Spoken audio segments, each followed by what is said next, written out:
Terry, the place is open now because it's run 24 hours a day for people to come by and pick up their mail from post office boxes. But the main section, that's closed now, and that is where, incredibly, as you put it, having killed 2 people and about to kill more, Mr. Cho chose to come here and make that mailing to NBC. He must have stood at one of these counters here. We know that the postal clerk took it in and recorded the time of mailing as precisely 9:01 a.m. Seung-Hui Cho. Now we can put a face to the face. 43 photographs came in that package he mailed to NBC in the midst of murdering on Monday. He smiled in 2 of them, but not in the others. Far from it. And then there was the videotape, 10 minutes of it, in which he oddly spoke in the past tense about killing that was yet to come. You had 100 billion chances and ways to have avoided today, but you decided to spill my blood. You forced me into a corner and gave me only one option. The decision was yours.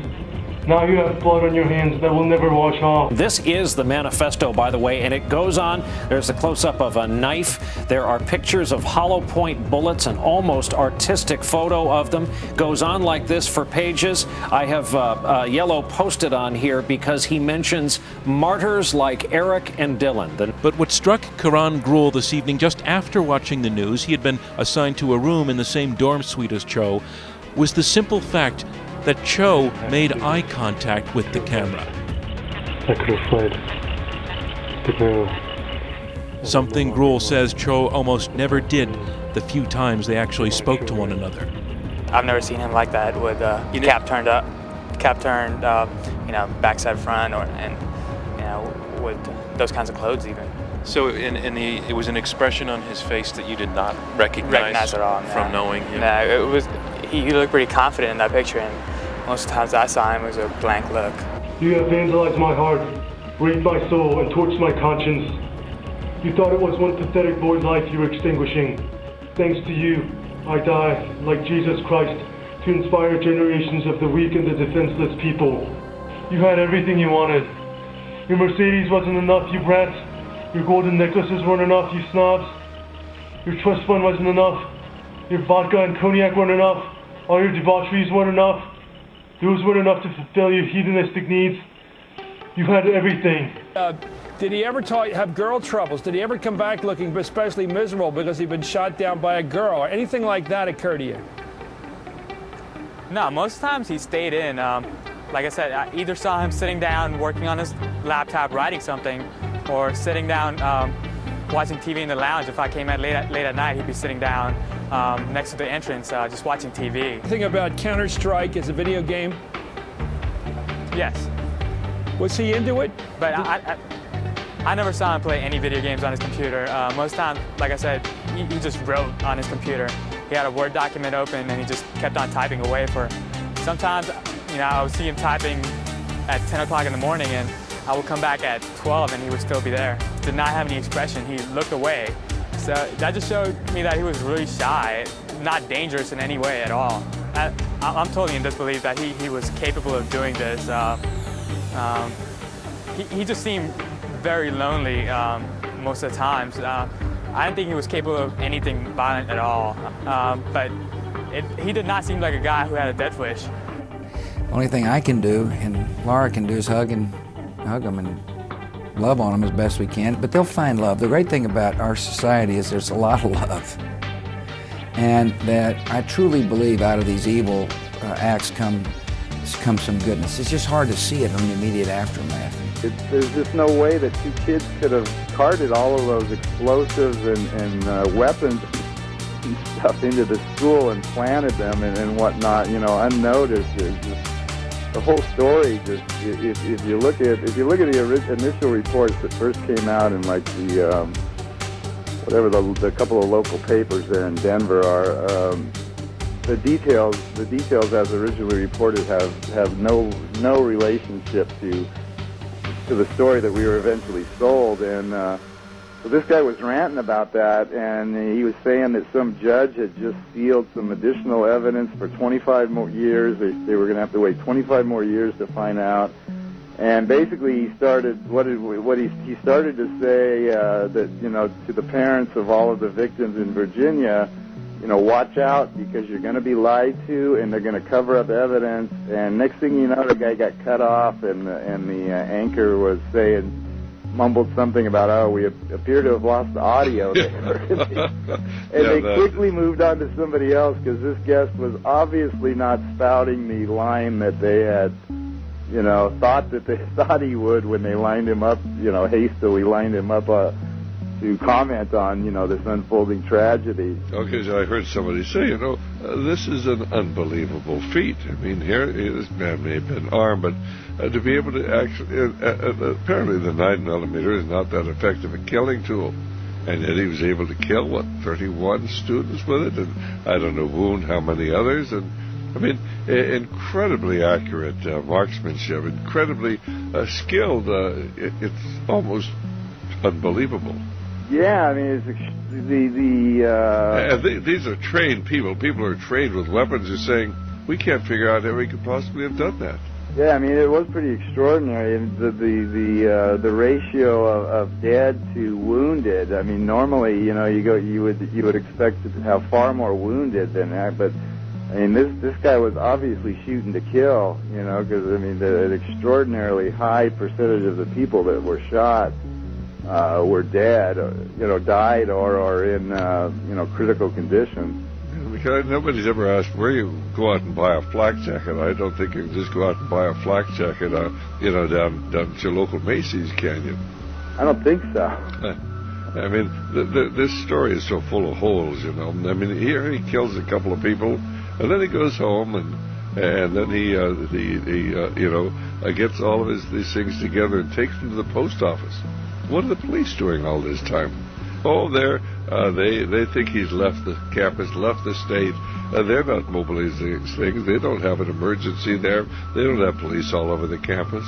Yeah, I know, they were just spinning like crazy on the news conferences. Well, we were convinced that he had not only left the campus, he had left the state. Right. We're like, well, how could you possibly know that in that short time frame, Well, that, of course, justifies them not having police all over that campus, swarming the campus with police. Yeah, which makes no sense to me at all, because, I mean, I live in Los Angeles where, I mean, anything these days brings, like, such an incredibly overwhelming police response, and it's just inconceivable that a multiple murder on a college campus wouldn't have just had that campus just swarming with, I mean, just every officer from every department in the vicinity would normally have been just swarming all over that place, and yet 2 hours later this guy was able to hold that thought.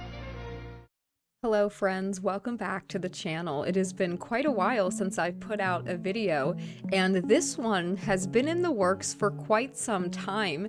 This is our next installment in the Dark Knight series, which is a series analyzing certain historical events from a parapolitical noited perspective, examining connections to MK, PTK, domestic gladio, etc. And in today's episode, we are going to be revisiting the story of Virginia Tech and Seung-Hui Cho.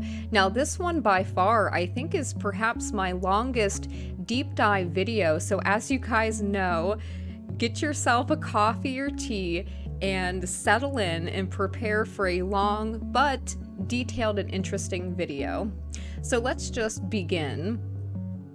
Oh, the happiness I could have had mingling among you hedonists, being counted as one of you, if only you didn't F the living shit out of me.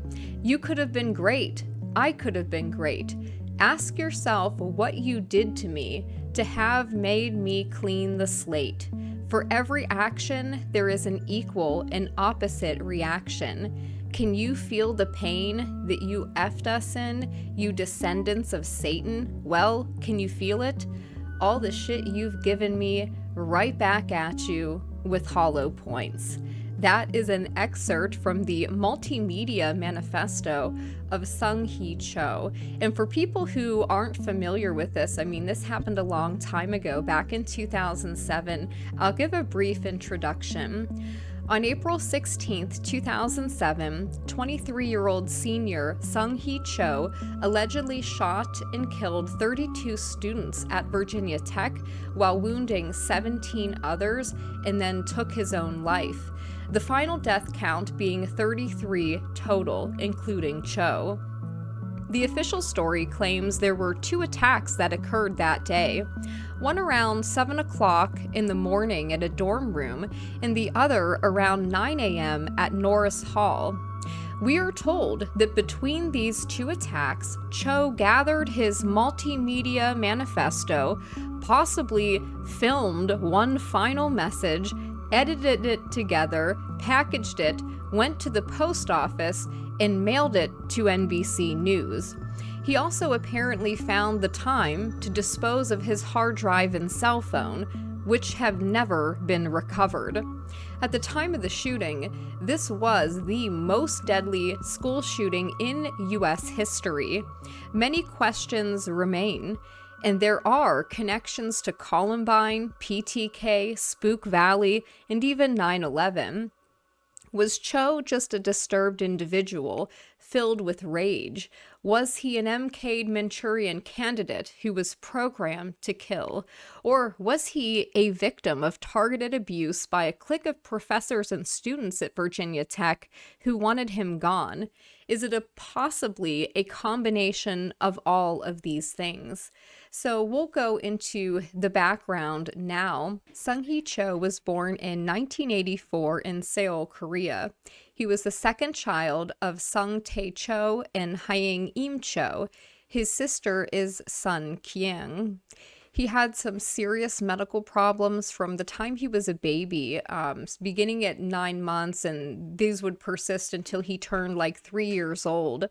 As a child, he was seen as medically frail, and after a particularly invasive medical procedure, I believe it was an echocardiograph, and this was done in Korea in the 1980s, so they probably didn't have the best medical technology at the time. After this procedure, his mother reported that he didn't like to be touched. As a child, he was always very shy and very quiet, and he was kind of the opposite of his sister Sun. In 1992, when Cho was 8 years old, his family emigrated from Korea to America, at first settling into Maryland. 1 year later, the family would move to Fairfax County, Virginia, with his parents taking a job at a dry cleaning business where they would often work long hours, sometimes 6 days a week. So a lot of time, he was kind of on his own with his sister. In 1997, Seung-Hui started 6th grade, and he continued to be very shy and very withdrawn. His teachers met with his parents about this behavior.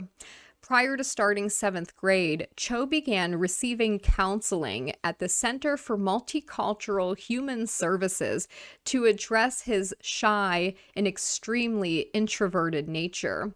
He was diagnosed at this time with selective mutism, like he would be so anxious to speak, like that he would become tongue-tied and he literally wouldn't be able to talk. It was very hard for him to verbally express himself.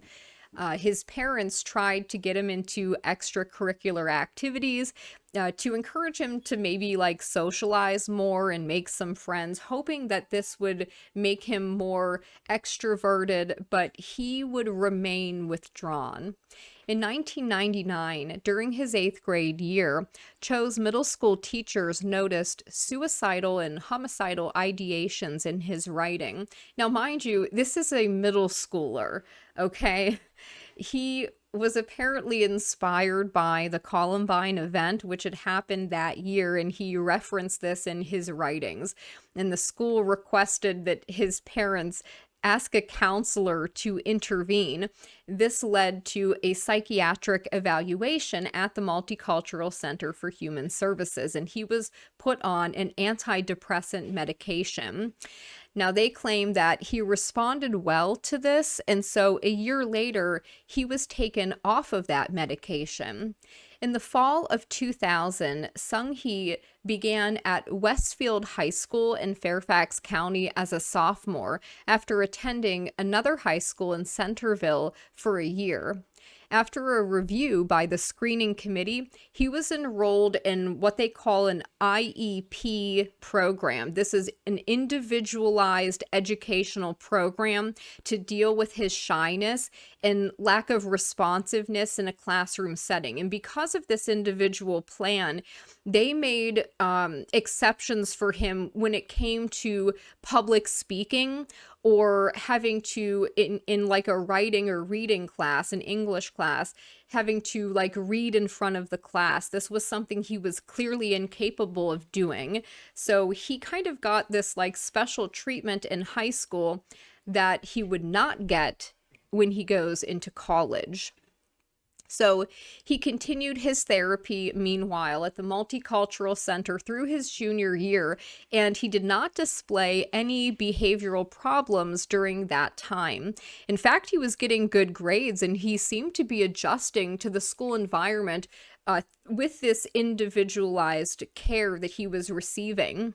In June of 2003, Cho graduated from Westfield High School with a 3.5 GPA in the honors program.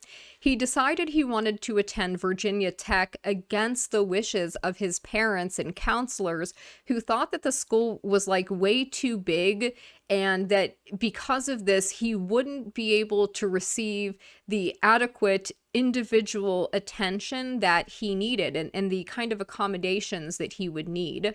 But he persisted anyways. In August of 2003, Cho began at Virginia Tech as a business information systems major, and he seemed to be particularly well suited to that. He was very good at mathematics and science.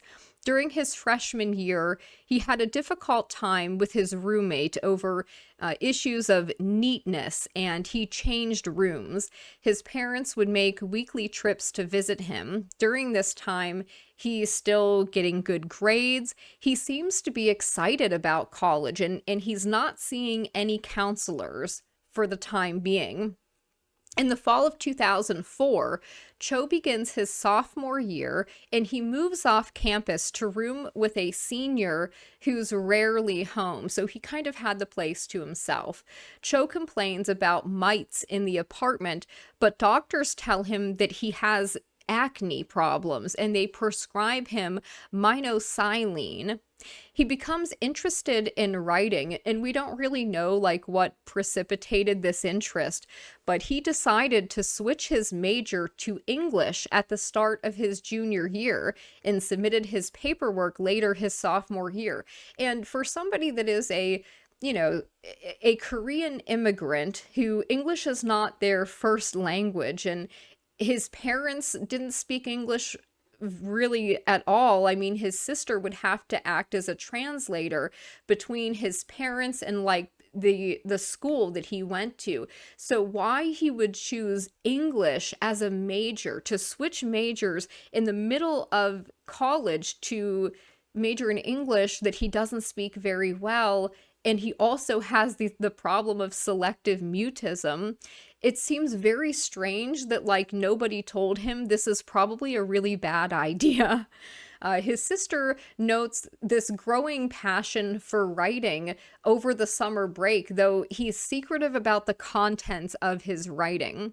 At this time, Cho submits a book idea to a publishing house.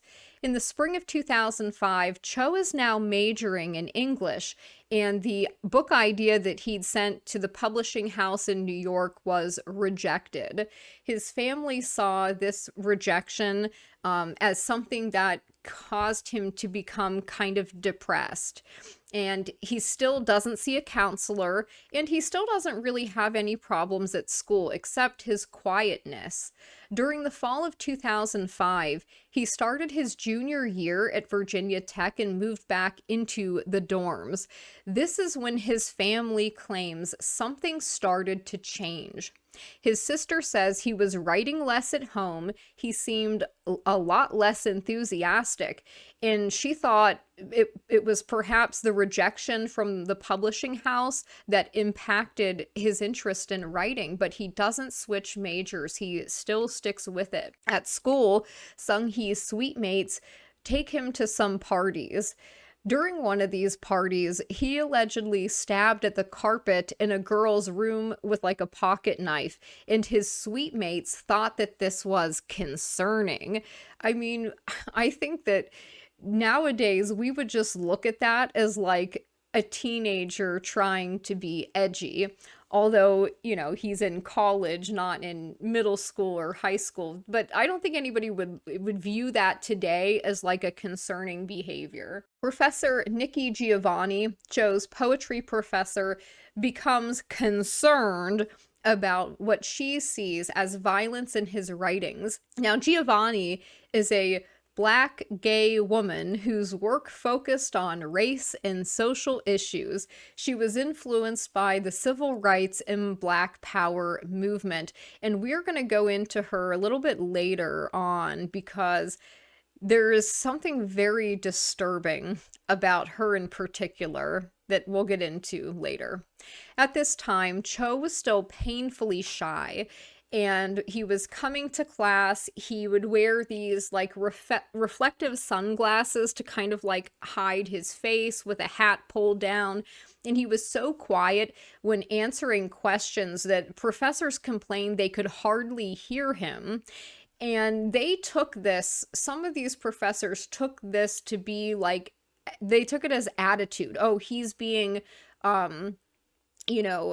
he's being a troublemaker. He's trying to get attention. Him wearing the glasses and the hat, they didn't really understand that this was a symptom of his severe introversion and shyness, that he felt the need to kind of have this protective outer layering and to hide himself like that. Giovanni complained that Cho was allegedly taking pictures of his classmates with a camera that he held under his desk. She disliked Cho so much that she offered to get him into a different class, but Cho told her that he wanted to stay on. So she ended up writing a letter to Lucinda Roy, the chair of the English department, expressing that she wanted Cho removed from her class, and that if Cho was not removed from the class, she was going to quit. Like absolutely psychotic behavior. Dr. Roy removed Cho from the class and decided to tutor him with one-on-one with assistance from another professor, Friedrich Deaguar. When Cho refused to go to counseling, and it doesn't really seem like there was a legitimate reason for him to be put into counseling, because he wore sunglasses and a hat and he spoke quietly, and they didn't like some of the things he wrote about. Could you just imagine? This is supposed to be like a serious college class, but they're treating these kids like they're babies, like this infantilization and this bizarre, everything requires therapy and counseling, and it's just insane. When Cho refused to go to counseling, Dr. Roy notified, listen to this, the Division of Student Affairs, the Cook Counseling Center, the Schiffert Health Center, and the Virginia Tech Police and the College of Liberal Arts and Human Sciences. So, like, she notifies 5 separate entities. Cho's quote-unquote problems are discussed with the university's care team that reviews students deemed, problematic. On November 27, a female resident of West Ambler Johnson Hall files a report with the Virginia Tech Police Department indicating that Cho had made quote-unquote annoying contact with her on the internet, by phone, and in person. The Virginia Tech Police Department interviewed Cho, but the girl declined to press charges. The officer referred Cho to the school's disciplinary system. Again, it's just like insane that, this kid who's like awkward, he's shy, he's Asian, he's trying to like flirt with a girl, and it results in the campus police department being called and him being referred for disciplinary actions. And from the report, it says, and I quote, I, Officer S.T. Moy, was dispatched to 4021 West Ambler Johnson in reference to a female who was being harassed. When I arrived, I spoke with Jennifer Nelson. She stated that she'd been receiving instant messages from a guy she identified through Facebook, and that on this date he had called her and came by her room. She said she had no idea who the person was, but that he had said he went to high school with her.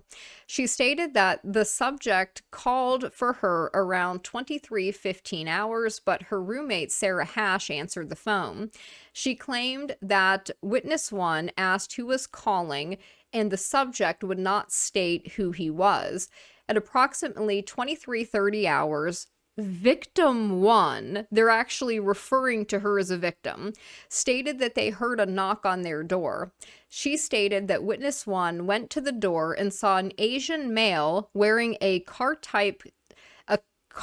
type coat with the hood up, aviator sunglasses, a blue flannel shirt, and blue jeans standing at the door. Witness one stated that he asked for Jennifer and she told him that she wasn't there. Victim one and witness one stated they asked the male who he was, and he stated he was the question mark kid. Victim one stated they told him they were calling police, and he said, "All right, I'm leaving." Victim one showed me the subject's page on Facebook. There was a picture of a male in a white Nike t-shirt whose face was whited out with a question mark placed in the void. The name on the profile was question mark. Also listed as a screen name was Spanky Jelly. Victim one stated she'd received multiple instant messages from the screen name of Spanky Jelly. The subject gave a false address of 6009 Cochran Hall and a false email address of spanky@vt.edu. Victim one added there was a male in her British literature class who told the professor his name was question mark and that he was Asian. She believed it could be the same person but didn't know his name. Victim one stated she was concerned about the situation and stated the subject, known as question mark, knew things about her, such as her middle name, that she did not believe was listed anywhere. I told victim one I would look into the incident and get back in touch with her. So that's interesting. Like, how did he get that information? How did he obtain it if that information was not publicly available? It's pretty strange. And there are a lot of gaps in this story. There are a lot of unanswered questions. On November 30th, Cho calls Cook Counseling Center and is triaged. On December 6th, emails from resident advisors reflect complaints by female residents in Cochran Hall regarding instant messages from Cho sent under various strange aliases. Emails report he went in disguise to a female student's room. On December 12, a female student from Campbell Hall files a report with the Virginia Tech Police Department complaining of disturbing IMs from Cho. She requests that he have no further contact with her. From the report, it says, on December 12, 2005, at approximately 11:45, Officer Gallimore and I, Officer Egg McClanahan, responded to 306 East Campbell in reference to a harassment call. Upon arrival, we spoke with Margaret Ashley Bowman, who identified herself as the complainant and victim. Ms. Bowman stated that an acquaintance, Mr. Seung-Hui Cho, had sent her an unwanted instant message on Friday, December 9, and had recently left a message on her marker board outside of her dorm room. We asked Ms. Bowman to explain her complaint in further detail. Bowman stated she didn't know Mr. Cho that well, but that he was a friend of a friend, and that it seemed kind of strange he sent her the message. Bowman further explained that on Sunday evening, December 11, a Shakespeare excerpt was written on her marker board hanging outside of her dorm room. Bowman stated she did not know who left that and didn't stay at her dorm Sunday night. Upon returning after her exam Monday morning, December 12, at 8:30 a.m., a continuation of the Shakespeare excerpt had been added. Bowman stated she had a reason to believe that Mr. Cho was the person who has done this by information relayed to her from mutual friends who, during their conversation about the events taking place with Cho, commented that Shakespeare wrote it. Bowman stated she did not want any more contact with Cho and asked us to make him aware of that. Officer Gallimore left Cho a message with his roommate to contact him or myself and also sent an email stating the same. This officer will attempt to make contact with Mr. Cho at the earliest possible time. So after this, Cho is triaged again with Cook Counseling. Virginia Tech Police Department tell Cho that he is to have no further contact with the female student who had complained about him. After campus police leave, Cho's suite mates receive an instant message from him saying, "I might as well unalive myself now." And this was in response to the incident with the girl that he was obviously trying to flirt with. The suite mates decided that they needed to alert the police department about him making that comment. The police take Cho to the police department at Virginia Tech, where a pre-screener from New River Valley Community Services Board evaluates him as a, quote, imminent danger to self or others. A magistrate judge issues a temporary detaining order, and Cho is transported to Carillon St. Albans Psychiatric Hospital for an overnight stay and evaluation. There is a Virginia Tech Police Department report on this. On December 13, 2005, at approximately 1909 hours, I, Officer Lucas, received a phone call from Andy Koch in reference to this case number.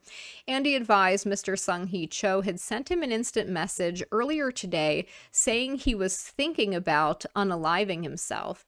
Andy advised that Mr. Cho was back in his room at this time, located at room 3032 Cochran Hall. At that time, Officer Weaver and I responded to Cochran Hall to speak with Mr. Cho. Upon arriving, we met with Cho, who was sitting at his desk. We introduced ourselves to Mr. Cho and asked if he was doing okay. He seemed to be shy or down about something. I asked Mr. Cho if he knew why we were there, and he said no. I asked him if he knew Andy Koch, and he said, yes, we are friends. I asked Cho about the instant message he'd sent to Andy regarding him potentially hurting or unaliving himself, and he said he was joking. We tried to obtain more information from him, but he would not give much of a response. We asked Cho if he would come with us to the Virginia Tech Police Department to speak with a counselor, and he came willingly. Ms. Kathy Godby, with access, interviewed Cho and decided he needed to go to a medical facility. Godby was able to obtain a TDO from Magistrate Eleanor Williams. Godby was able to get Cho committed to the NRVMC St. Albans. I transported Cho to the Blacksburg Annex to pick up the TDO and then transported him to St. Albans. Upon arrival of St. Albans, I released Cho to Sabrina Blankenship. Lieutenant Albert contacted Ms. Tricia Smith, the administrator, on call for resident life in reference to this situation. On December 14, the psychiatrist assigned to evaluate Cho, Roy Krause, evaluates him and concludes that he does not present an imminent danger to himself. A staff psychiatrist at St. Albans evaluates him also, and he too concludes that he is not a danger to himself or others and recommends outpatient counseling. In January of 2006, Cook Counseling receives a psychiatric summary from St. Albans, and no action is taken to follow up on Cho. On April 17, Cho's technical writing professor, Carl Bean, suggests that Cho drop his class after repeated efforts to address his shortcomings in class and an inappropriate choice of writing assignment. Cho follows the professor to his office, allegedly raises his voice angrily, and is asked to leave. Bean said that he did not report this incident. So there's no record that that actually happened. The only evidence that we have for this is just Bean's word. In the spring, Cho writes a paper for Professor Hickok's creative writing class concerning a young man who hates the students at his school and plans to unalive them and himself. And it's very interesting in that it is foreshadowing what would later occur. This is an email from Bob Hickok to Lucinda Roy, concern about a student, Sung Cho. Lucinda, Sung Cho is a student in my 3704. He is an English major and a junior. He can't or won't talk, not when called on in class. This is pretty clearly tough for him, and not even one-on-one. When I spoke to him about this, he literally made no sound. The most I could get him to do was nod, and this was barely perceptible.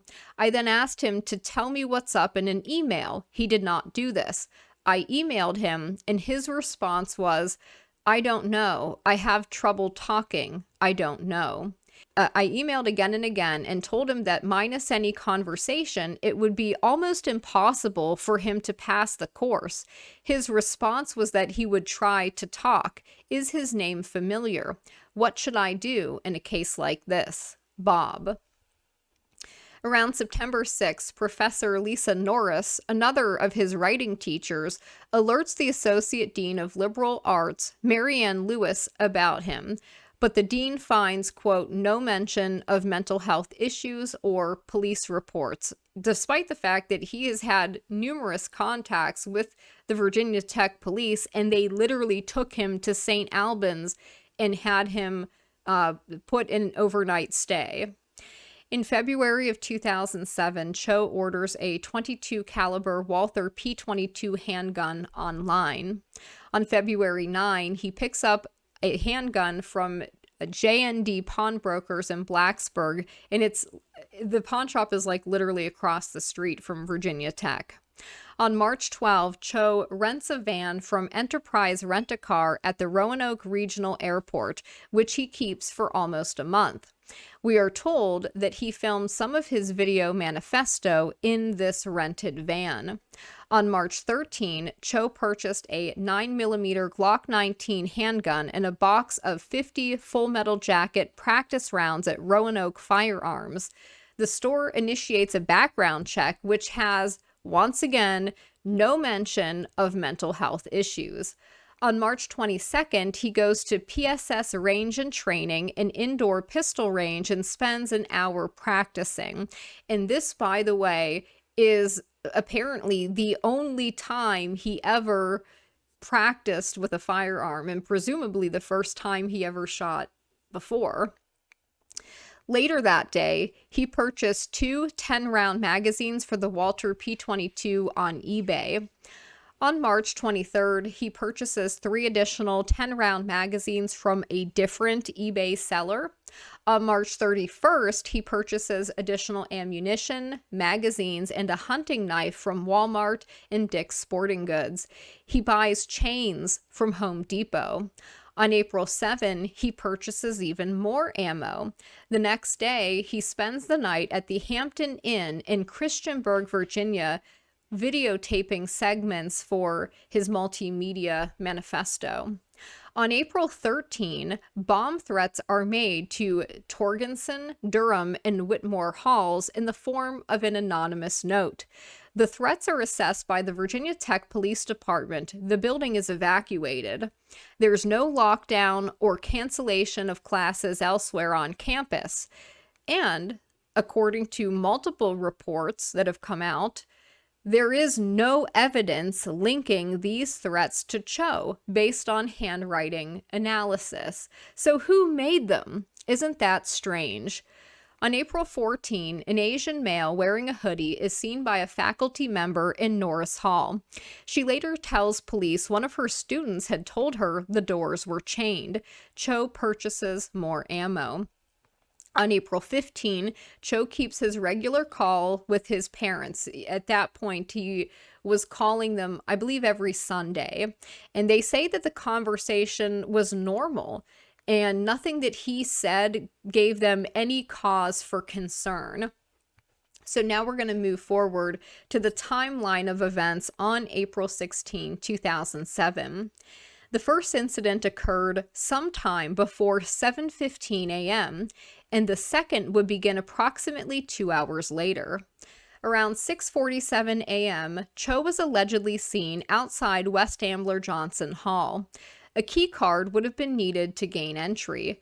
Around 7:02 a.m., Emily Hilscher enters West Ambler Johnson Hall after being dropped off by her boyfriend. This is apparently tied to her key card swipe. Around 7:15 a.m., we are told Cho shoots Hilscher in her room at West Ambler Johnson. We are told he also shoots Ryan Christopher Clark, a residential advisor. VTech student Hunter Wilson is quoted as saying, "A lot of our friends live in West Ambler Johnson Hall, and we heard that a girl got shot and killed in the stairwell, and that it was like 7:15 a.m. A lot of people go to class at 7:45, so everyone was just talking about how they couldn't believe that they let students out at 7:45 to go to their 8 a.m. classes, because someone had just gotten shot and unalived 30 minutes before," unquote. As you can see, these stories differ. Initial reports claim that the shooter was in a relationship with Hilscher and that this could have motivated the attack. It would later come out that Cho had no connection to Emily Hilscher at all. There is no evidence that they ever interacted. So what motivated this? It's very bizarre. Just 2 minutes after supposedly unaliving Hilscher and Clark, with whom he also had no connection, we are told that Cho's access card is swiped at Harper Hall, where he went into his dorm to change his bloody clothes. Now, I have a question here. Was there a blood trail? Like, if so, why wasn't this followed? This is strange. Another thing to add here that came out later is that Emily Hilscher survived for 3 hours and was transported from the scene to one hospital and then transferred to another hospital. None of her family would be contacted until after she passed away. At 7:20 a.m., Virginia Tech police receive a call claiming that a student possibly had fallen off of her loft bed. 1 minute later, Virginia Tech police dispatch notifies Virginia Tech rescue squad that a female had possibly fallen from her loft bed, and an officer is dispatched to accompany the rescue squad. At 7:24 a.m., Virginia Tech police officer arrives at Hilscher's dorm room in West Ambler Johnson and finds 2 people shot inside the room and requests additional resources. 1 minute later, at 7:25 a.m., we are told Cho accessed his university email account and erased the files and the account. 1 minute after that, Rescue Squad 3 arrives on the scene outside West Ambler Johnson Hall. At 7:29 a.m., the squad arrives at Hilscher's room. At 7:30 a.m., they begin to secure the crime scene and start a preliminary investigation. They interview people, and no one saw anybody leave Hilscher's room after the initial noise was heard. Sometime between 7:30 and 8 a.m., a friend of Emily Hilscher's arrived to walk her to her chemistry class. This friend is questioned by detectives and explains that on Monday mornings, Emily's boyfriend would drop her off and go back to Radford University, where he was a student. At 7:51 a.m., Virginia Tech Police Chief Wendell Fincham contacts Blacksburg Police and requests a BPD evidence technician and detective to assist with the investigation. At 7:57, Fincham notifies the Virginia Tech office of the executive vice president of the shootings. This triggers a meeting of the university's policy group. Remarkably, classes are allowed to begin at 8. Between 8:15 and 9:25, Flincham provides information to the university policy group, informing them of a possible suspect who is probably off campus. Now, there was no reason for them to know or suspect this. It was just an assumption, and it was incorrect. At 8:11 a.m., Blacksburg Police Chief arrives on the scene. At 8:15, Flincham requests the Virginia Tech Police Department Emergency Response Team respond to the scene in the event an arrest is needed. Between 8:16 a.m. and 9:24, officers search for Emily Hilscher's boyfriend. Officers send to his home, but he's not found there. A bolo is issued. At 8:20 a.m., a person fitting Cho's description is allegedly seen near Duck Pond on campus. At 9 a.m., the policy group is briefed on the latest events in the ongoing investigation of the dorm room homicide. At 9:01 a.m., Cho allegedly mails a package from the Blacksburg post office to NBC News in New York that contains pictures of himself, an 1,800-word rambling manifesto, and video clips of himself. At 9:05 a.m., classes begin for the second period across campus, including Norris Hall. Around 9:15 to 9:30, Cho is apparently seen outside Norris Hall. Outside, then inside Norris Hall. He allegedly chains the door shut on the 3 main entrances from the inside, yet nobody reports seeing him do this. At 9:26 a.m., Virginia Tech admin sends an email to campus staff, faculty, and students informing them of the dorm shooting from earlier. From 9:40 to 9:51, Cho apparently goes across the hall from room 206 and enters room 207, an elementary German class. He shoots the instructor, Christopher Bishop, and students near the front of the classroom, then starts going down the aisle shooting others. Cho leaves that classroom and goes back into the hall. At 9:41, a BPD dispatcher receives a call regarding the shooting in Norris Hall. The dispatcher initially has difficulty understanding the location of the shooting. The call is then transferred to the Virginia Tech Police Department. By 9:45, the first police officers arrive at Norris Hall, a 3-minute response time. Hearing shots, they pause to check whether they are being fired upon, then rush to one entrance, then another and another, but find all of them chained shut. Also at 9:45, police inform the administration there has been another shooting. Virginia Tech President Charles Steger says he hears sounds like gunshots and sees police running towards Norris Hall. At 9:50, police shoot open the key lock of a 4th entrance that goes to a machine shop that couldn't be chained and hear gunshots as they enter the building. At 9:51 a.m., Cho allegedly shoots himself in the head as police reach the 2nd floor. Investigators claim they believe the shotgun blast alerted Cho to the arrival of the police. In total, his second quote-unquote spree at Norris Hall lasted approximately 9 to 11 minutes tops. During this time, he was able to fire 174 rounds and was apparently able to unalive 30 people and himself. By 10 a.m., Cho's body is discovered with no ID. He is found among victims in classroom 211, the French class. At 10:52 a.m., a 4th email from the Virginia Tech administration warns of, quote, multiple shooting with multiple victims in Norris Hall, saying the shooter has been arrested and that police are searching for a possible second shooter. Huh, arrested, you say? How strange.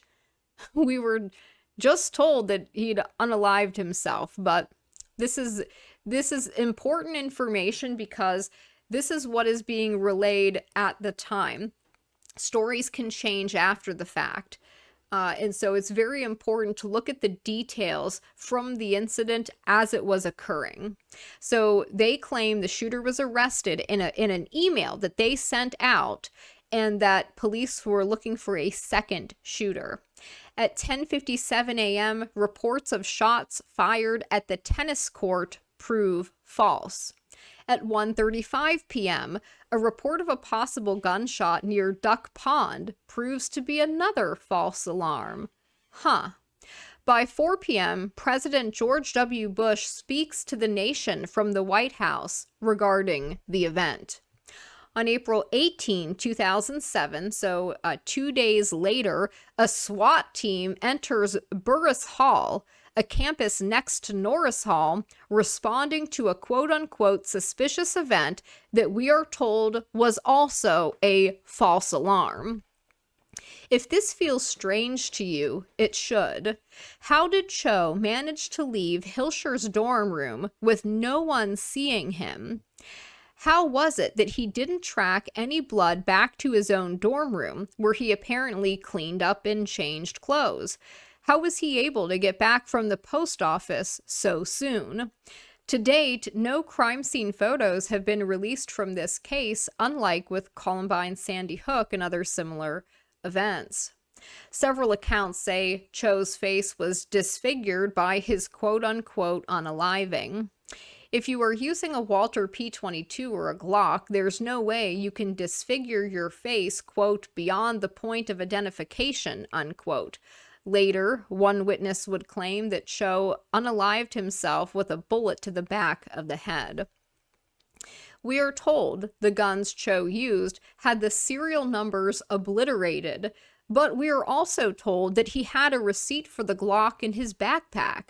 Why take the time to scratch off serial numbers if you're going to keep the receipt on you while you commit the crime? Also, why get rid of the serial numbers if you're planning to unalive yourself anyways? It doesn't make sense. Another highly suspicious element to this is the efficacy and efficiency with which Cho went about his rampage.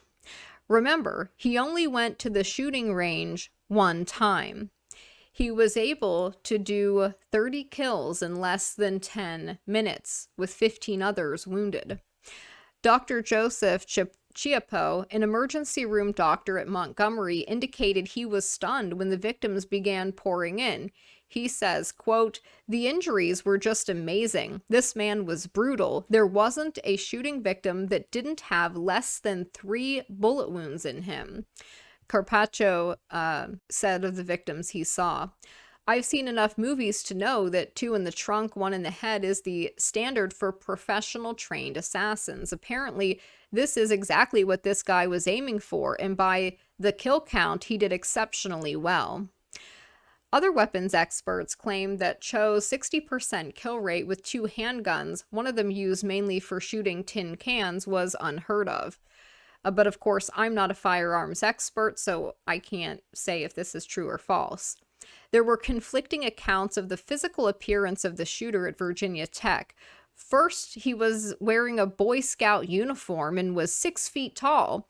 Later, he was wearing hunting gear, quote unquote. Cho is a small guy, definitely not 6 feet tall. Then, just 4 days after the Virginia Tech massacre, a NASA contract worker took a handgun inside an office building at the Johnson Space Center and fatally shot a hostage before unaliving himself.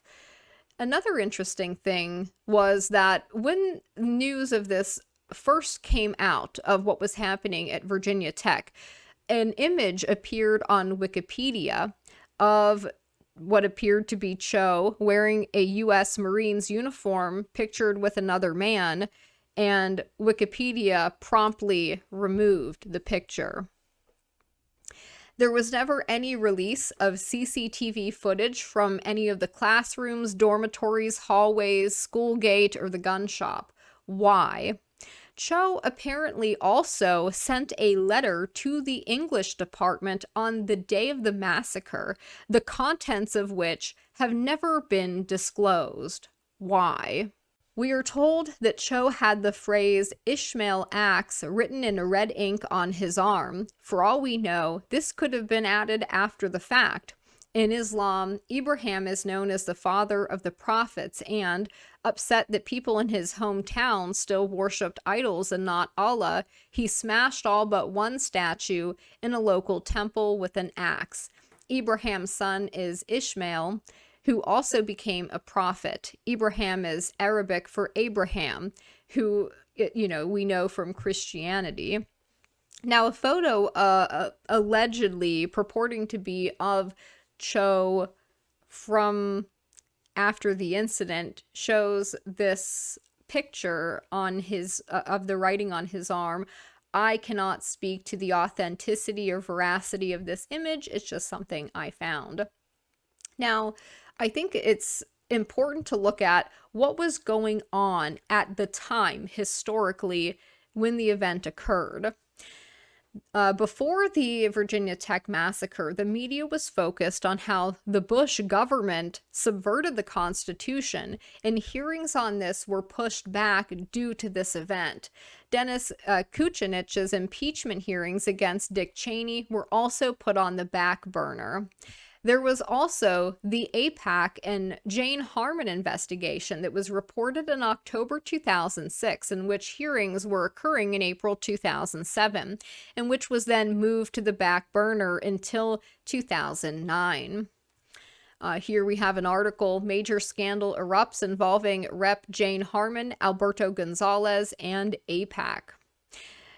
CQ reports that a key member of Congress was caught on wiretaps agreeing to intervene in a criminal prosecution of AIPAC officials, but Bush's attorney general protected her. And that's not even the most significant part.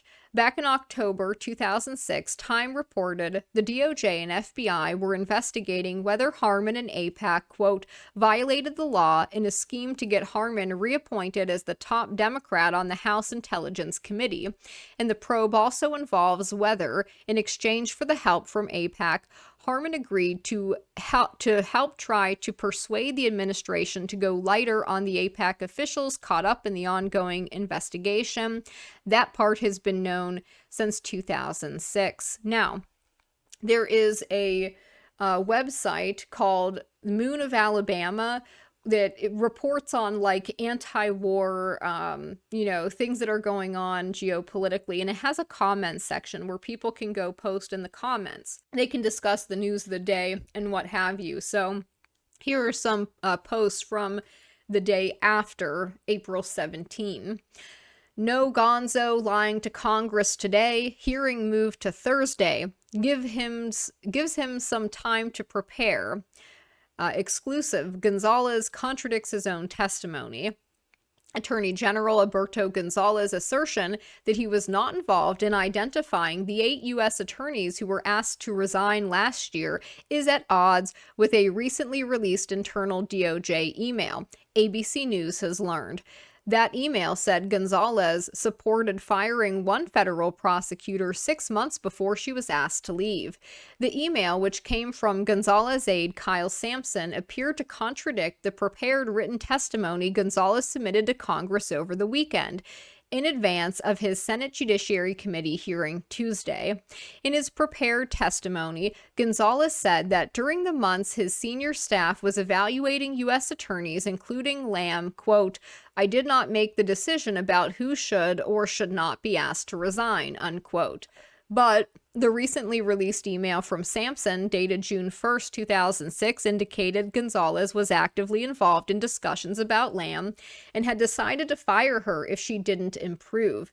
In the email, the other top Justice Department officials, Sampson outlined several steps Gonzalez suggested, culminating in Lamb's replacement if she failed to bolster immigration enforcement.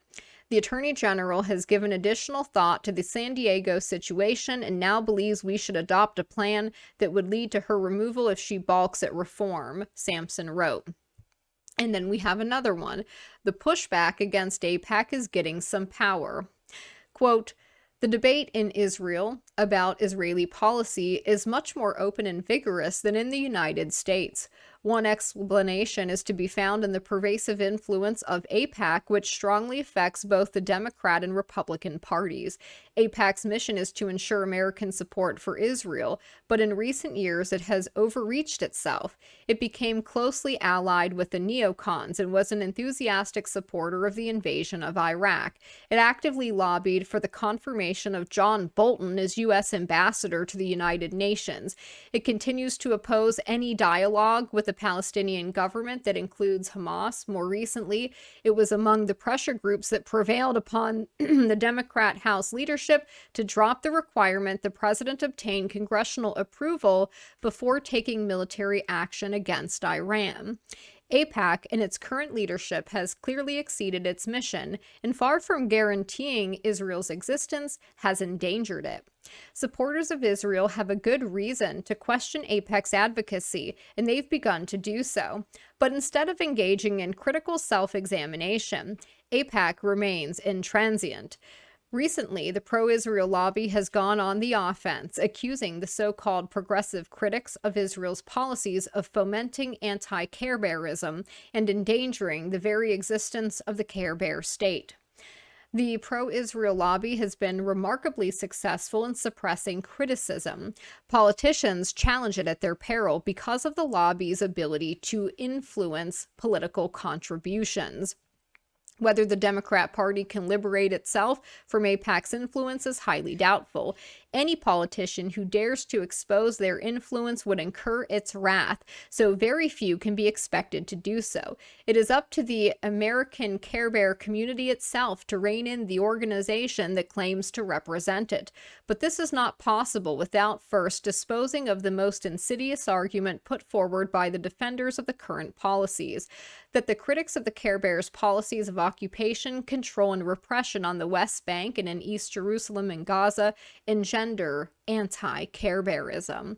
So these are all posts that were made at the day after what happened, the day after the Virginia Tech incident.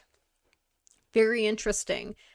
Quite the distraction from what appears to be a scandal that is very reminiscent of the national conversation happening right now.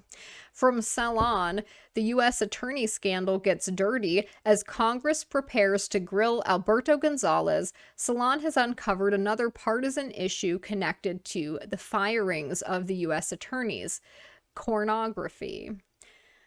And then we have by John Pear from December 2008. During April 2007 Senate testimony about his role in the purge of U.S. attorneys, Alberto Gonzales famously explained that, quote, "I don't recall remembering." I don't recall remembering. Now comes word the former Attorney General is writing a tell-nothing memoir designed to salvage his irreparably damaged reputation. Judging from his interview today in the Wall Street Journal, Gonzales has rediscovered his memory, if not the truth.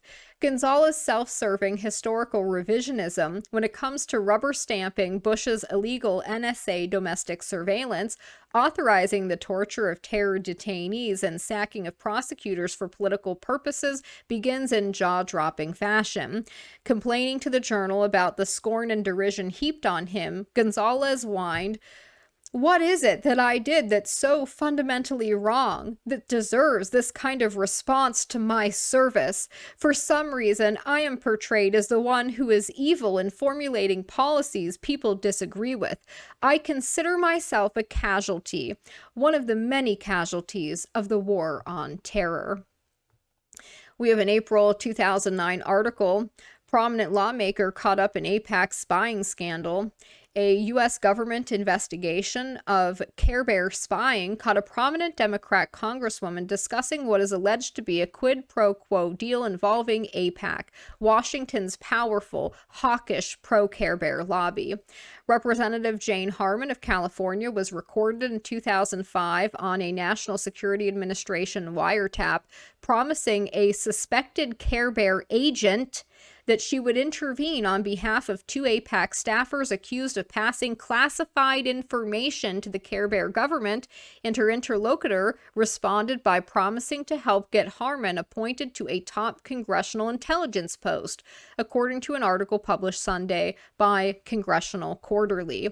Perhaps even more notably, then Attorney General Alberto Gonzales later halted an FBI investigation of Harmon's actions because of Harmon's political value as a defender of the Bush administration's much criticized warrantless wiretap program. And going back to Moon of Alabama's blog from the day after VTech, Britain's biggest journalist union, the 40,000-member National Union of Journalists, has voted in favor of a boycott of Care Bear goods, citing what it calls the Care Bear's military adventures. The measure, approved by a vote of 66 to 54 at the union's annual delegates meeting Friday, called for a boycott of Care Bear goods, similar to those boycotts in the struggles against apartheid South Africa. From July 2007, we have an article. AG Gonzales wants police to get, quote, extremely graphic when discussing CP. U.S. Attorney General Gonzales, speaking to police and prosecutors in Illinois this week, called on them to get, quote-unquote, extremely graphic in discussing Internet CP to get the public's attention. He repeatedly stressed the need to give the public lurid accounts of what officers have seen. From July 2007, Gonzales takes stop snitching code to new heights. On Sunday morning, I watched some of the national talk shows where the scandal of the hour was U.S. Attorney General Alberto Gonzales' alleged mendacity before Congress last week, and I must admit, I've rarely seen someone who's been in public service as long as Gonzales perform so poorly. If the president is commander-in-chief, perhaps we may consider Gonzales chief provocator. But the big story to me isn't that a politician allegedly lied, but why he lied. Washington Post reports in each case Gonzales has appeared to lawmakers to be shielding uncomfortable facts about the Bush administration's conduct on, quote, sensitive matters. The U.S. Justice Department in the last year issued dour warnings about the, quote, Stop Snitching campaign and a website that reveals identities of government informants. But actions speak louder than words, and nothing a DOJ spokesman tells the press sends as strong a message to the public as the Attorney General's alleged willingness to perjure himself rather than rat out his boss. To my mind, after last week, Gonzales has replaced the rapper Cameron as the national poster boy for the no snitching code. The fact that he's also America's top law enforcement officer makes the irony that much more delicious and disgraceful. And from August 2007, the Protect Alberto Gonzales Act of 2007, Congress bows to Bush and passes a law that allows blanket data mining of all phone calls or emails by anyone, anywhere. So this was the scandal that was going on at the time that this event occurred. And I find that to be very interesting that a number of these hearings were postponed, were put on the back burner, and seemingly just dissipated. There is the question, too, of was another guy arrested that day? We saw this picture of a Asian man that is much bigger and taller than Cho that appears to be being detained by Virginia Tech Police Department, and then we never heard anything about it again. Now, there is also the question of Virginia schools and government and intelligence ties. Cho's apparent aptitude for math and science at Westfield High School in nearby Chantilly, Virginia, is a way in which Cho could have been noticed by people connected to this high-tech Spook Valley sector, having the type of aptitude that people in this sector might be interested in. Another possible intelligence connection is Northrop Grumman. In a 2004 Northrop press release, the president of Northrop's Information Technology Business Unit said that they would continue their partnership with Westfield High School and others through the provision of scholarships and other educational support. Northrop's Information Technology Division is involved in homeland security, geospatial intelligence solutions, and other areas. A 2001 Forbes article also included Centerville in a 20-mile area west of D.C. that it referred to as Spook Valley, for the 2,000 secretive tech companies located there, which were created to protect government information assets from cyber attacks and which employed many former intelligence agency workers. A 2014 webpage on the Fairfax County Public Schools profile of Westfield also lists business partnerships with the National Reconnaissance Office, which is in charge of the nation's intelligence satellites, and the U.S. Army Aviation and Missile Research, Development, and Engineering Center. It does not say when those two partnerships began, but if they existed when Cho was still a student at Westfield, that would be two more possible military or intelligence connections for Cho. The military would be another possible source of intelligence-like activity with its intelligence components like the DIA. In 2003, so 4 years before the event, Virginia Tech was also named as one of 12 Virginia colleges to be included in the newly formed Virginia Institute for Defense and Homeland Security, which would study homeland security in support of the federal government. And in 2006, 1 year before the massacre, Virginia Tech became involved with other universities and defense contractors to develop a secure wireless communication network for the military. In December 2006, Wendell Flinchum was named the new head of Virginia Tech Police after serving as interim chief since July. He was a 21-year veteran of the Virginia Tech Police Department and had graduated from the FBI National Academy Section 222 in 2005. The FBI National Academy is for the development of law enforcement leaders and is by invitation only. Developing partnerships with other agencies is included in the Academy's mission, and intelligence issues are included in its curricula. And the FBI itself says the entire organization is an intelligence-driven agency. The FBI has an extensive national and international presence. Among Flinchum's previous duties at Virginia Tech Police was serving as liaison to federal, state, and local agencies. So, through Flinchum, the Virginia Tech Police Department had good FBI connections, as well as connections to other nationwide government agencies. Captain Flinchum's predecessor was another FBI National Academy graduate, Deborah Duncan, who served as chief of Virginia Tech Police since 2001, making the FBI connection even stronger. The Virginia Tech Police Department's history webpage also said from 1974 to 76, 3 Virginia Tech police officers had attended the FBI National Academy. So apparently, the VT Police Department has a history of at least some of its officers having this common FBI academic connection. From the FBI side, the FBI has an Office of Law Enforcement Coordination that develops relationships with state, local, and campus law enforcement agencies, as well as others. There are also a number of national and regional online information sharing networks through which the Virginia Tech Police Department might have been able to acquire and disseminate information, such as Law Enforcement Online and the National Law Enforcement Telecommunication System. In 2006, there were also around 40 state counter-terror fusion centers, including in Virginia, through which the Virginia Tech Police Department might have been able to give and receive conspiracy-related information. These centers combined federal, state, and local information gathering and analysis, but were of varying quality. Their information included raw data provided by local police, fire, and public health officers, as well as information from civilians who called in to report suspicious activity. And then there is another event that also came from, has ties to Westfield High School, the high school that Seung-Hui graduated from. Fairfax County, Virginia, police investigators said today that Virginia Tech gunman Seung-Hui Cho was a 2003 graduate of the same high school attended by an 18-year-old who went on a shooting rampage last year at a Virginia police station, unaliving 2 officers.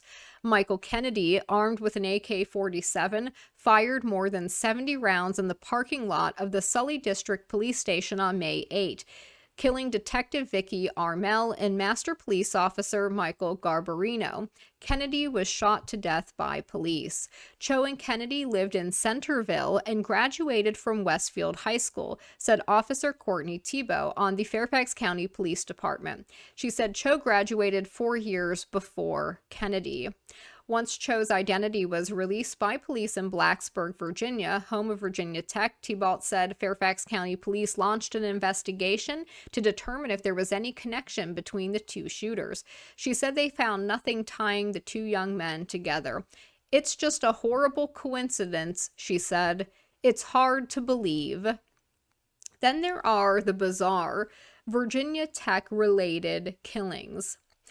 April 23rd, 2007, exactly 1 week after Seung-Hui's massacre. Quote, a Virginia Tech freshman who returned home with his family after last week's campus massacre was unalived in a car crash. His father, Enrique Soriano, confirmed Sunday. Jeff Santo Domingo, 18, died from his injuries Friday in a Norfolk, Virginia hospital after he was pulled from the wreckage of his burning vehicle. Jeff Soriano's vehicle flipped several times and struck a tree, investigators said. Family members who witnessed the accident told WTKR-TV Soriano was speeding and racing from another car when the accident happened. They said the person that he was fleeing from fled the scene after the accident. A news clip about Soriano's mysterious death. Note the extent of the damage to his vehicle, completely burned out from a crash. After Cho's rampage, there have been a number of other interesting Virginia Tech-related killings. On January 21st, 2009, another Asian male, Virginia Tech student, Haiyang Zhu, killed a female Asian Virginia Tech student, Xin Yang, by literally decapitating her with a kitchen knife. Unlike Cho, Zhu was said to be social and pleasant with many friends and no reported problems on campus, though his landlord said Zhu had recently started acting strangely and belligerently. Zhu had visited the Virginia Tech mental health facility, but it was not said for what purpose. Zhu was ordered by the courts to get a mental health evaluation after the unaliving, but was found competent to stand trial. There was also said to be a hammer in Zhu's backpack that was found at the scene. So Zhu had possible mental health and hammer aspects in common with Cho. You will note from the pictures of Cho, he famously wields a hammer reminiscent of the movie Old Boy. In August 26, 2009, 2 Virginia Tech students, Heidi Childs and David Metzler, were apparently shot and unalived at Jefferson National Forest, about 15 miles from Virginia Tech.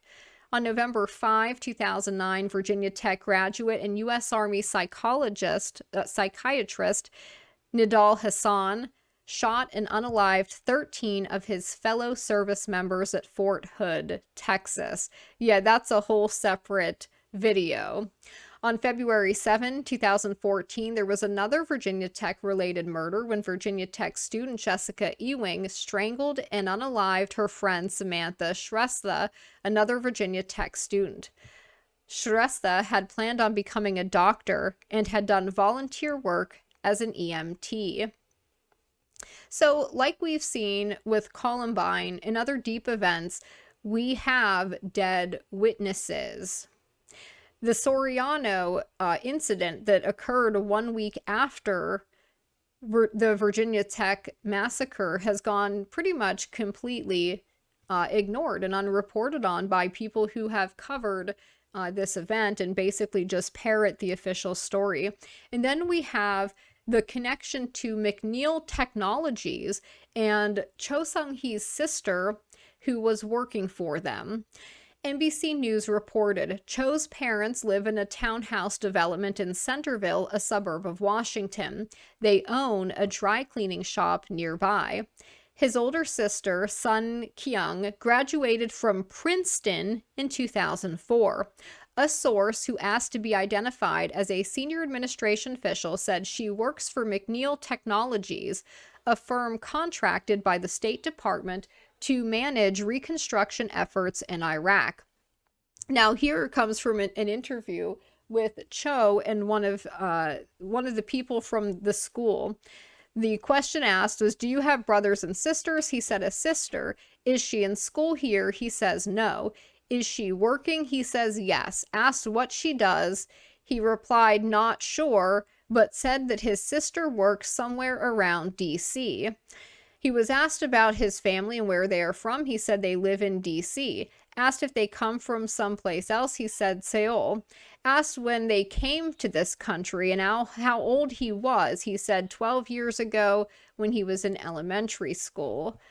From ABC News, the sister of Seung-Hui Cho, the man accused of carrying out the worst day of violence on a college campus in U.S. history, works out of the State Department as a contractor, government officials told ABC. Sun Kyung Cho, the shooter's sister, is listed in the State Department directory as a personal assistant at the Bureau of Near Eastern Affairs. But sources say she reports to McNeil Technologies, which is one of the many administrative and managerial support contractors used for Iraq reconstruction management projects. So what you can glean from that, if she works in the Bureau of Near Eastern Affairs, is that she is a spook. That's what we can take from this. And working for a defense contractor that was managing Iraq reconstruction projects after the invasion of Iraq, yeah, it's a little bit odd. Ms. Cho graduated from Princeton in 2004 with an undergrad degree in economics. This evening, Princeton is planning a candlelight vigil in remembrance of those who lost their lives at Virginia Tech on Monday. In an interview with Princeton Weekly Bulletin, Cho said in 2003 she spent, quote, the most amazing 3 months of her life as an unpaid intern in the economics section of the U.S. Embassy in Bangkok. According to the online article, Cho also interned the previous summer at the State Department's International Labor Office. She filed a story for the campus newspaper and also volunteered for a Princeton organization that was formed to create social and cultural programs for young people affected by 9/11. So what is McNeil Technologies? Well, they were a private defense contracting company. On their old website, they listed the following services: language services, information management, program support services, security services, intelligence services. Under intelligence, they list the following. McNeil's Intelligence and Language Center provides unmatched expertise in the areas of intelligence and language services. The combination of intelligence and language guarantees our clients' mission success. Our services and capabilities include intelligence architecture operations in support of the U.S. Army Training and Doctrine Command, TRADOC, open source intelligence, OSINT, which supports the Defense Intelligence Agency and other government agencies, and HUMINT, human intelligence operations in support of the DIA, or with federal counterintelligence outsourcing efforts. Our linguist operations, with linguists deployed in various theaters of operations, translation operations, which include document and website translation, testing, training, and research of language and cultural awareness. Under HUMINT operations, they write, classified CONUS and OCONUS supported by seasoned intel professionals. They are supporting intelligence operations inside and outside of the United States. This is exactly the kind of covert intelligence network that has been alluded to in the other investigations in this series. Under security services, they list the following. The Security Center at McNeil Technologies is a dynamic and growing center providing full spectrum security services. It is one of only 3 competitively selected providers and the only Washington-based provider of airport passenger and baggage screening services under Transportation Security Administration's Screener Partnership Program. McNeil provides service at Greater Rochester International Airport, physical security, which includes access control, escorts, and guard services, electronic systems monitoring, as well as classified mailroom and package inspection, personnel and logistics support provided by MILPO Operations. Program security consists of arms control and non-proliferation support, treaty vulnerability assessments, and support of balanced survivability assessments. McNeil Security Inc. For more information about McNeil Security subsidiary, go to the website. That website is now defunct. Who owns McNeil? In July 2004, Veritas Capital acquired McNeil and its subsidiaries. Veritas is a private equity investment firm headquartered in New York. Founded in '92, Veritas's primary objective is to partner with experienced and entrepreneurial management teams to develop leading companies in their respective markets. As a long-term investor in the defense, aerospace, and government services sector, Veritas has established a Defense and Aerospace Advisory Council consisting primarily of former high-ranking government and military officials. The council provides Veritas with insight into industry trends from both a business and policy perspective. Veritas principals bring over 6 decades of collective investing experience through a variety of economic conditions. With over $1 billion in investments, Veritas is able to offer unprecedented resources to its portfolio companies to help them satisfy their client requirements. McNeil Technologies was also mentioned in a New York Times article about the Pentagon's hand behind TV personalities in the so-called newsrooms of corporate media companies during the global war on terror. So the article here, behind TV analysts is Pentagon's hidden hand. These are all people who have they're retired officers who have been used to shape terrorism coverage from inside TV and radio networks. Now, this article is from April 2008. It is literally 1 year after the Virginia Tech event. We're not going to read the whole article, just the most important points that mention McNeil and the Pentagon. The group was heavily represented by men involved in the business of helping companies with military contracts. Several held positions with contractors that gave them direct responsibility for winning new Pentagon business. James Marks, a retired Army general and analyst for CNN from 2004 to 2007, pursued military and intelligence contracts as a senior executive with McNeil. Still others held board positions with military firms that gave them responsibility for government business. So it's fascinating that most of these people appearing on cable news to, quote, report on geopolitical events are themselves retired government officials who are in charge of securing contracts for defense companies. So it's a major conflict of interest. CNN, for example, said it was unaware for nearly 3 years one of its main military analysts, General Marks, was deeply involved in the business of seeking government contracts, including contracts related to Iraq. General Marks was hired by CNN in 2004, about the time he took a management position at McNeil Technologies, where Cho's sister worked, where his job was to pursue military and intelligence contracts. You couldn't make it up if you wanted to. CNN said it did not know the nature of McNeil's military business or what General Marks did for the company. But in the summer and fall of 2006, as he was regularly asked to comment on conditions in Iraq, General Marks was working extensively on bidding for a $4.6 billion contract to provide thousands of translators to the United States forces in Iraq. In fact, General Marks was made president of the McNeil spinoff that won a huge contract in December 2006. General Marks said his work on the contract didn't affect his commentary on CNN. He says, "I have no challenge separating myself from a business interest." Oh, really? After 9/11, this is mentioning ZKD Inc. This was a subsidiary of McNeil. After 9/11, the company doubled its efforts to provide security services to meet increased demand. ZKD also offers comprehensive communications service. ZKD has a growing roster of clients, including the Transportation Security Administration and McNeil.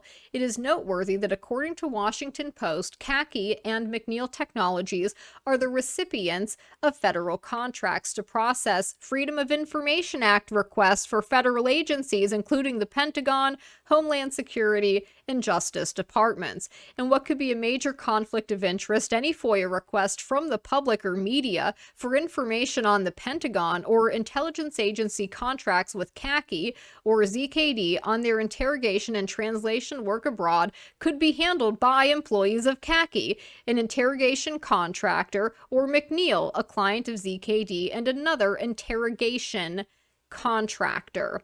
Interrogation. Isn't that interesting? Now moving to Cho's uncle. He made the world weep, Cho's family says. The family of Virginia Tech gunman Seung-Hui Cho told the Associated Press Friday they feel hopeless, helpless, and lost, and could never have envisioned that he was capable of so much violence. The statement was the family's first public comment. Cho's sister is a graduate of Princeton in New Jersey who works as a contractor for the State Department office that oversees billions of dollars in U.S. aid for Iraq. She would not comment when contacted earlier this week by the Princeton student newspaper. The statement was issued during a statewide day of mourning for the victims. Sun Kyung Cho said her family would cooperate fully with investigators and do whatever we can to help authorities understand why these senseless acts happened. We have many unanswered questions as well. Yeah, well, I find your connections to be questionable. So now moving to TriData and the Systems Planning Corporation, and here's where it gets very strange, although this entire thing has been strange. TriData also handled the investigation for Columbine, for Virginia Tech, of course, for the 1993 WTC bombing, the anthrax attacks, and 9/11. The same company. And Systems Planning Corporation and Dov Zakheim are tied to 9/11 specifically. Dov Zakheim was overseeing the Treasury and the Pentagon when Rumsfeld had to announce the missing $2.3 trillion the day before the event happened, and his company, Systems Planning Corporation, was involved in certain plane parts. Yeah, it's very, very concerning stuff. TriData. So TriData, who handled the investigation into Virginia Tech and Columbine, WTC bombing, anthrax, 9/11. TriData is owned by Systems Planning Corporation. Systems Planning Corp is such a profoundly spooky outfit, it creeps me out just thinking about it. But I'm sure it's just another coincidence that one of DARPA's largest contractors, a private company, is involved with some of the U.S. government's blackest projects. Via the Washington Post, an Arlington County consulting firm that evaluated the emergency response to the 1999 Columbine high school shootings and other public safety crises has been hired by state officials to assist the panel that will investigate the Virginia Tech event. TriData Corp will provide staff and research support to the 8-member panel named last week by Governor Tim Kaine. Kane in Northern Virginia yesterday for a community meeting with the South Korean ambassador met privately with Philip S. Schneemann, Tridata's president. Schneemann said the contract terms are being worked out. A division of defense contractor, System Planning Corp., Tridata is best known for studying fire safety issues, but it also conducted a study for FEMA on police and emergency medical response to Columbine, in which we all know what happened there. See our prior video program to Columbine. The report pointed out problems with communications and management of the scene. The firm was retained by Virginia officials to review the chaotic response to a false positive anthrax test at the Pentagon's remote mail facility and a similar alarm at the Defense Department sites in Fairfax in March of 2005. Again, the firm concluded that poor communication and an unclear chain of command hampered coordination between federal and local jurisdictions. Schneemann told a congressional committee the response was, quote, the Homeland Security version of the fog of war, unquote. In September 2000, the Project for a New American Century, which had urged Clinton to invade Iraq in 1998, issued a report entitled Rebuilding America's Defenses. The report stated on page 51, quote, further, the process of transformation, even if it brings revolutionary change, is likely to be a long one, absent some catastrophic and catalyzing event like a new Pearl Harbor, unquote. The quote-unquote transformation desired was a drastic expansion of the defense budget as well as the profits of entities like Systems Planning Corporation. Dov Zakheim, corporate VP of Systems Planning, was listed in the document as a project participant alongside a number of defense luminaries, including Paul Wolfowitz. Dov Zakheim was sworn in as the Undersecretary of Defense, Comptroller, and Chief Financial Officer for the DoD in May 2001. Dr. Zakheim has previously served in a number of key positions in government and private business. Most recently, he was Corporate Vice President of System Planning Corp., a tech and research and analysis firm based in Arlington. He also served as Chief Executive Officer of SPC International, a subsidiary specializing in political, military, and economic consulting. During the 2000 presidential campaign, he served as a senior foreign policy advisor to then Governor Bush. In 1998, the Washington Times reported $3.4 trillion could not be accounted for. On September 10, 2001, Secretary of Defense Donald Rumsfeld admitted, quote, according to some estimates, the Defense Department cannot track some $2.3 trillion in transactions, unquote. The attack on the Pentagon only hours later would make the ongoing inquiries into the missing funds even more difficult. System Planning Corp's command transmitter systems provide remote control and flight termination functions through a fully redundant, self-contained solid-state system. System Planning Corp is proud to offer the Flight Termination System, a fully redundant turnkey range safety and test system for remote control and flight termination of airborne test vehicles. Dr. Ronald Easley founded Systems Planning Corp in 1970 and served as its chairman and executive officer. Easley has provided direction and support on national strategic policy to many of the defense and tech industry's key players, including the OSD, DoD, White House, National Security Council, State Department, CIA, Office of the Director of Defense Research and Engineering. His expertise in the field of physics led him to assignments with Stanford Research Institute, the Army Guided Missile Agency at Redstone Arsenal, and the Hughes Aircraft Company, where he was instrumental in the development of the Falcon, F-102, and F-106 missile fire control systems. Easley holds a bachelor's degree in physics from the University of Illinois, a master's in physics from MIT, and a doctorate in physics from the University of Alabama. Philip Schneemann is the founder and president of Tridata, a division of System Planning Corp, specializing in studies of fire protection, emergency medical services, and EMS management, hazardous materials, rescue and emergency management, development of practical indicators to measure the performance of state and local government emergency services. During his career, he has held management positions with the U.S. Fire Administration and FEMA, the Urban Institute, and Belcom, where he supervised computer tech studies for the manned space flight. He also served on the NASA panel formulation criteria for spacecraft computers, where he developed forecasts of aerospace computer technology. In 2003, System Planning Corp remained in symbiosis with the upper echelons of the intelligence services. Joseph D. Rozak has been Vice President for Security Operations and Technology of System Planning since 2003. Prior to joining Systems Planning, Rozak was assigned to a high-profile position at the White House as Senior Director, White House Office of Homeland Security, Threat Countermeasures, and Incident Management. In that position, he provided daily counsel to the Assistant to the President for Homeland Security regarding the DT threat to the homeland and response to the threat. Additionally, he developed the Incident Management and Threat Countermeasures portion of the National Homeland Security Strategy and developed and executed a vigorous T incident management training and exercise program for Homeland.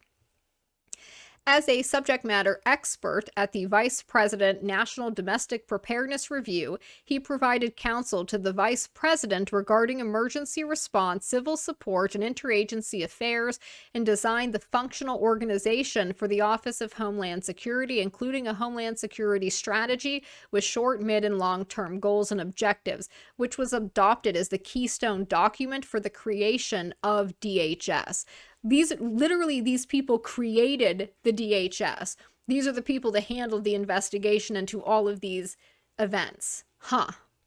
As a deputy assistant to the Secretary of Defense for Civil Support, he was responsible for the department's efforts to prepare for and respond to domestic nuclear, biological, and chemical and provide policy oversight for those efforts. He directed the Secretary of Defense Crisis Coordination Center in the wake of 9/11, synchronizing the department's response. As Director of Anti-Terrorism and Terrorism Consequence Management, Rozak established the department's first Directorate for Anti-Terrorism and Terrorism Consequence Management. He developed strategy and provided oversight for all operational policy matters involving anti-terrorism, force protection, and terrorism consequence management, drafted and implemented department-wide policies governing anti-T procedures and standards.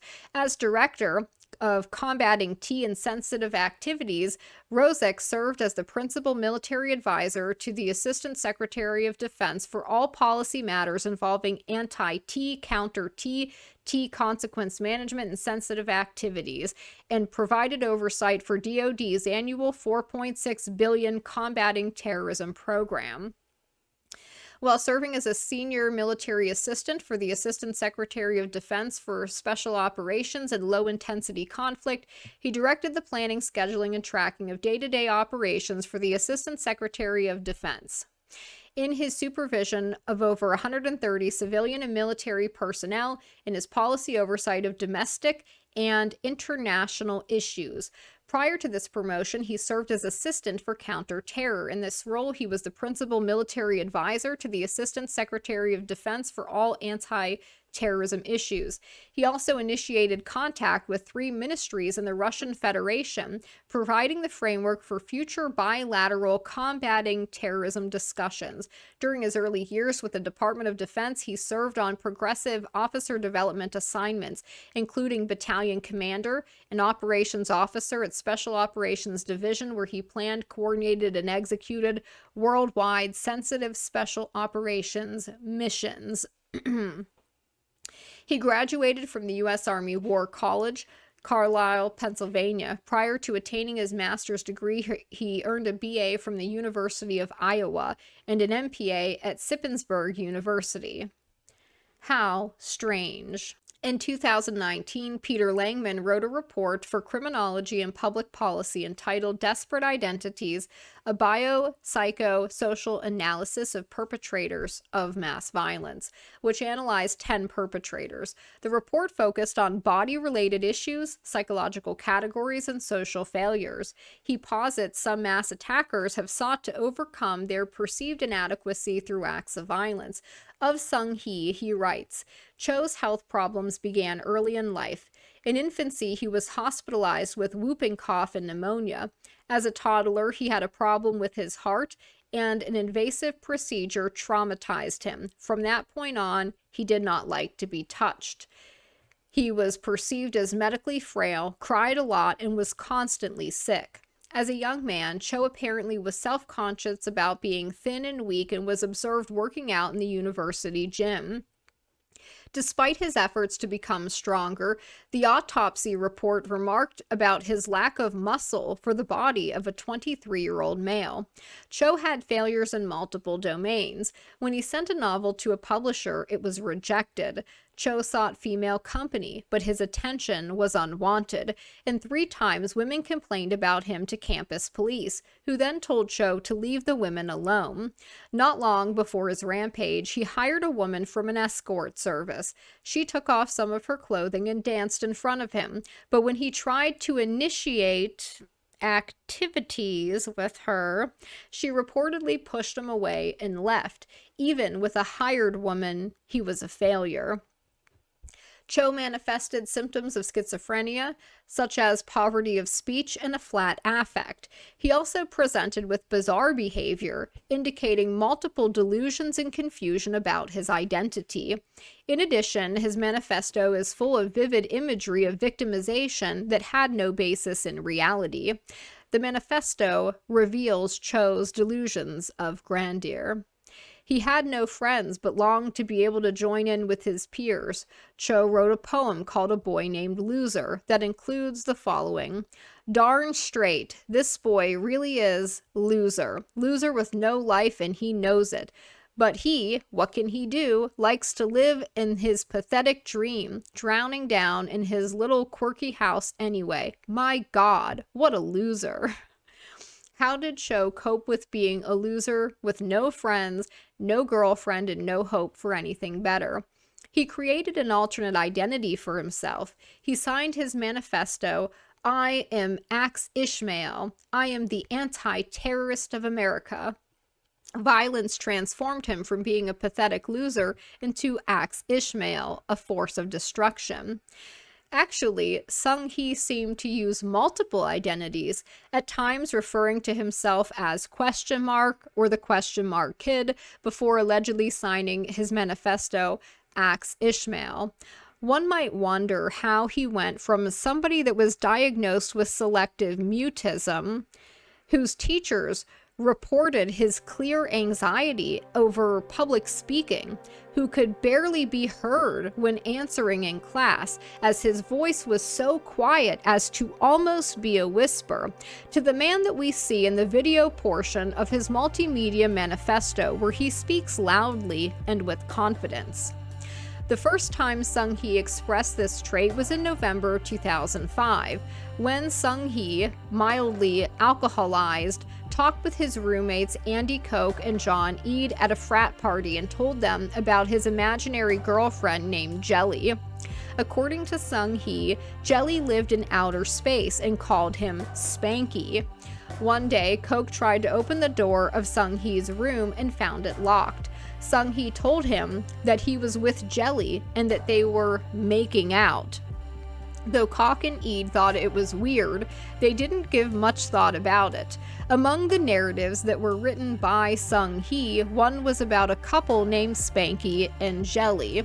Additionally, Seung-Hui used the name Spanky Jelly as his screen name on AOL Instant Messenger.